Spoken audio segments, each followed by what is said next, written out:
morning. Having a little chit chat this morning about back to school and social media.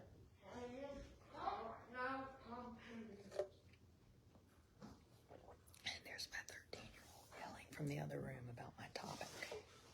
What'd you say? Oh.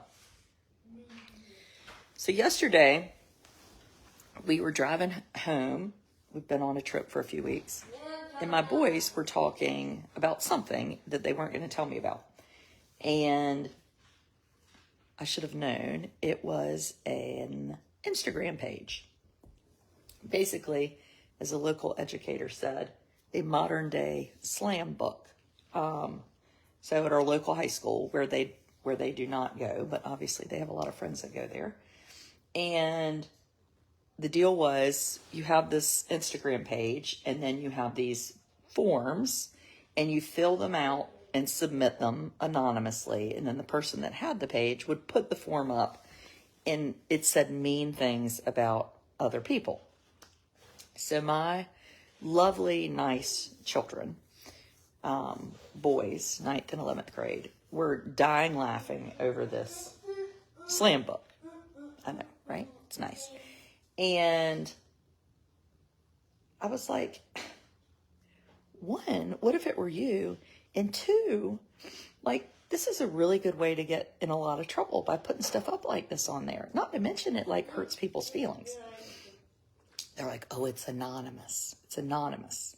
It's like, this whole anonymous thing is baloney katurkey. Did you wash your feet after New York City? Negative, Ghost Rider. So all these people are having a fit that I was walking around New York City barefooted yesterday. I mean, the human race has evolved for thousands of years. Do you think people had on shoes? Much less fake Louis Vuittons like I had on that gave me blisters. Oh my gosh. But we did get on the Today Show. If you watched the Today Show, I was seriously on there. I was on it. You were? We weren't exactly invited on, but we were in the crowd. Yeah, we got there just in time. We got there just in time. Look how big this cup is. Where'd that cup come from? It's bigger than your head. Daddy must have stolen that while we were gone. Yes, we're having a subscriber video at 8. A little welcome back coffee chat. But anyway, this was important because public schools in North Carolina cannot start back legally until the 25th, which would be, today's 24th, tomorrow. So we start back on Monday. But please talk to your children. I'm going to give you just a few tips. Talk to your children about how there is nothing anonymous. Okay? There is nothing anonymous. Nothing anonymous. Just ask President Trump and all those documents in Mar-a-Lago, which I started reading about today. Amos, what was that? He threw his donut. No. Do we need to eat the donut in the kitchen? Don't show me on video. I'm not showing you. Yes, she did. I need some muffins. He wants muffins. I saw the page. It was horrible. There's nothing anonymous. Even if you think it's anonymous, it's not anonymous. Because my children, specimens of the human behavior and brain development, are like, well, if you screenshot a Snapchat, they know you screenshotted. I was like, yeah, but what about if I take my phone and take a photo of your Snapchat? Does the Snapchat account have some ability to, like, intercept outside cameras? No. And what if you happen to tell a friend about this funny comment you made, which of course you would, because why make the comment if you're not going to tell people about it? And then they tell on you. And then you're asked a question, did you write this? And if you say no and you're lying, then your butt's kicked out of school. Private school. Maybe not public school, but you could also get in big trouble. So nothing is anonymous. Instagram, Snapchat, blah, blah, blah. So I have 3 teenagers. 2 teenagers have these things. 1 teenager does not. And I think I've gotten smarter about Why they shouldn't? Because it becomes a real activity. Maybe not for the boys as much, but particularly the girls. But the other thing with Snapchat and Instagram, which you might have no idea, is how they relate to being recruited to sell drugs. And you're like, well, I live in Eastern North Carolina. There ain't no drugs being sold around here. Well, according to a drug enforcement agency officer, one that is very high up, who I've spoken to at length multiple times, there is a drug house within 5 miles of every public school in the state of North Carolina. And I would assume that would pretty much be anywhere. What that means is there's a place that drugs are being distributed out of near public schools. The goal is to get the drugs into the public schools so that they can have more clients. Now, when your child has Instagram or Snapchat and you, like a good mother like myself, would say, well, make your Instagram private, right? Not a problem, Leanne. And so what you don't know is that people can send them messages. So there is no such thing as private. Again, it's kind of like anonymous on social media. You can send people messages. I could send a message this morning if I want to who could I sell? Billy Campbell from Melrose Place, a.k.a. Andrew Shue, who, note to self, I have talked to on the phone one time. It's the best thing that's ever happened to me. Now, they can send you a message. The message might be, hey, I'm friends with your cousin, Louie, because they've been able to connect that you're cousins. And then you're suddenly like, well, I can be friends with them, right? Because it's so-and-so's cousin. So my children, again, have this same kind of thing. Well, who is this that you're playing a video game with? Well, I don't know. But they're friends with so-and-so. So again, people can lie about that, FYI. Now, the other thing that happens is when you're on Snapchat or Instagram, you can be tracked. So maybe on Sundays, you go to Wilmington, you live in Wilmington, and you go to the bridge tender. And somebody sees that you go to the bridge tender. They see where you live. Maybe you've got a new, Jeep Cherokee. You're kind of looking good. You're 17. And so they start going to the same restaurant on Sundays. In the first couple weeks, they don't even look at you. But the third week, they smile. In the fifth week, they pretend to have a flat tire. And then you start talking, oh, I've seen you. Oh, I've seen you. And they're targeting this child. Maybe is a little bit lonesome. This child is very social. This child is a risk taker. Maybe this child does a little drinking. Maybe this child is quiet. They're tailoring what they're going to say to your child based on who your child is. And they already know this from social media. Well, if they recruit 100 kids and they get 2, they make money. 100 kids, 2, make money. So the DEA guy told me Wilmington, North Carolina is the largest port for drugs in the entire East Coast. It's not New York. It's not Boston. It's not Chicago. It's Wilmington. And you might be saying, well, I thought this was about social media. This is about drugs. Well, the point is that the two things are so interconnected. That's the problem. So they're listening to a phone call, this DEA agent, who's telling me how active the cartel is in North Carolina, particularly Wilmington, North Carolina. And there are these numbers in letters. And they're like, what are they talking about? I have no idea. What are these? Well, they figure out a little while later that they're latitude and longitude coordinates for nice neighborhoods in Wilmington, like Landfall, where the children on Instagram and Snapchat live. They're targets for drugs. Now, you might say to me, well, what am I supposed to do? Everybody's got social media. Your kids have social media. What do you do about it? Well, maybe you have the password. Maybe you are friends with your child on social media. So when they put something up, maybe you see it. Maybe you say to your 13-year-old daughter, you're not going to have that yet. Your brain is not ready for it. And maybe they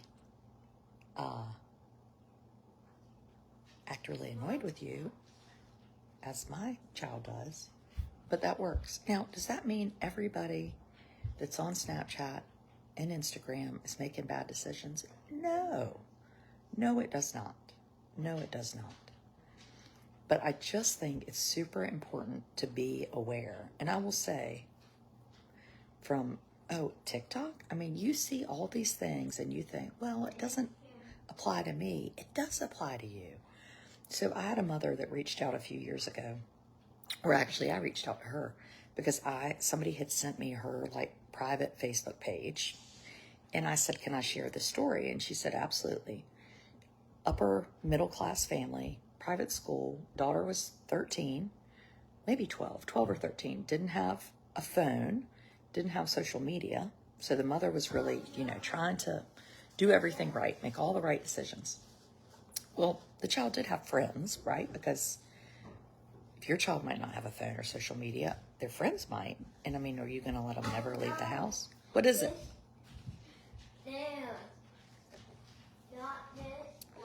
The mom woke up at 2 a.m. Her daughter had spent the night with her friend, family they knew really well. They wake up, and the police are on the doorstep with her daughter, who was crying.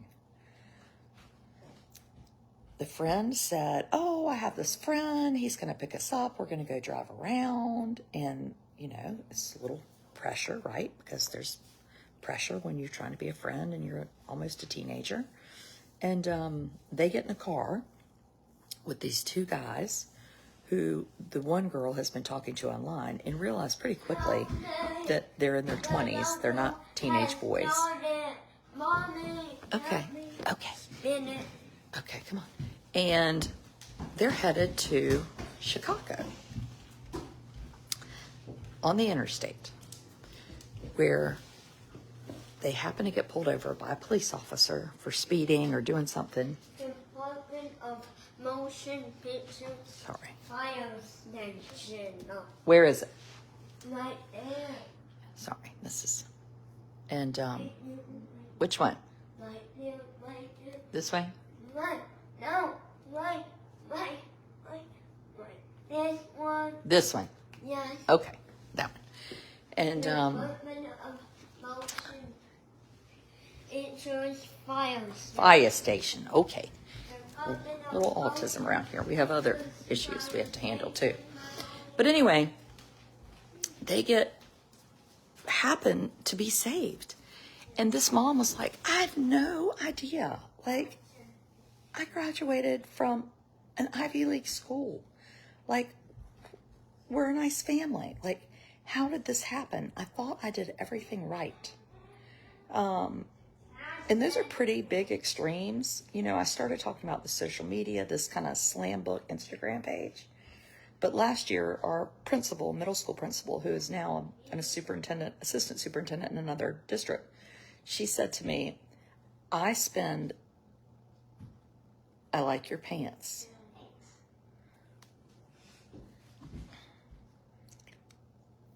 I need a lecture on not buying people Lululemon pants.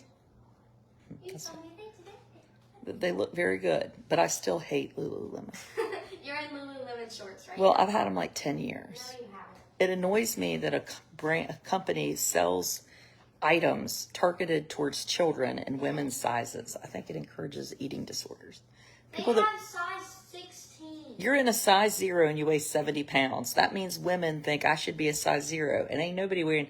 I could lose 70 pounds and be sitting here drinking coffee. 85. Oh, 85 pounds. Now you distracted me from what I'm talking about. Oh, but the principal said, I spend the majority of my Mondays on conversations about mean things on social media. That's what happens. Is there any way I can save this? You can watch it later. Hey, stop. I'm doing a video. Quit dancing. They're so healthy. Good. And I was like, here's a principal. Her whole job is to make sure our children are educated. And this is where she's spending her time. Do any of us want that? And the whole problem could be fixed by parents. So then she has to talk to the children, talk to the parents. Your child was mean to another child on social media. So just be aware as the school year gets started. Go ahead and have this little chit chat. Listen, you have social media. If you have social media, fine. But we're going to talk about using it responsibly. And we're going to talk about if you don't. We're going to talk about the dangers of drugs and the dangers of bullying and the dangers of suicide. And we're going to talk about the dangers of you not having a phone for the rest of the school year and your ass being toast if you do anything mean on that. What now? Would you like to come in here and talk about social media with me? I don't know. You won't even let me have it. I don't know. You won't even let me have it. Why won't I let you have it? Because you don't want me to see the post that you do about me, because then you know I'll complain. Help me. Will you help him, please? That's not true. Could be a tiny bit true. So anyway, note to self, subscribers, I'll see you in a minute for our welcome back coffee chat. Hear from our 13-year-old resident on social media and why we should do it. But be friendly to your schools and your teachers, whether your kids are in private school or public school. You know, I saw a lovely principal this morning having coffee. She's probably been up for hours, getting ready for the school year, doing a great job. Let's support our educators. Support them. Don't be the parent that, you know, buys your child beer or lets them do whatever the devil they want. Be the parent that is responsible and thoughtful and helpful, you know? Please. We all need that. We all need it. Carry on, my people. Subscribers, see you on the other side.